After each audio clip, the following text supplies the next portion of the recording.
Hi guys, welcome to my kitchen. Today's video, gagawa po ako ngayon ng brown rice salad.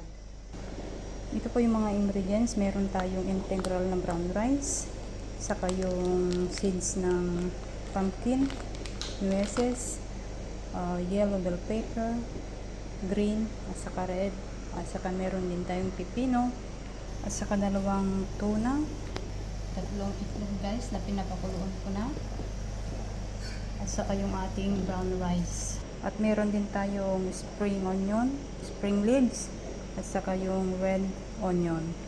Ayan guys, nahugasan ko na yung mga gulay. At nakat ko na rin guys yung ating cucumber. Ayan na guys, nakat ko na rin yung red onion, saka yung ating spring onion. At ito na rin guys yung salsa or sauce na ginawa ko.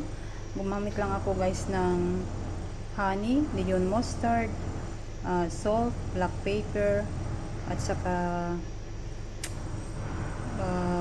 olive oil, at saka konting mayonnaise.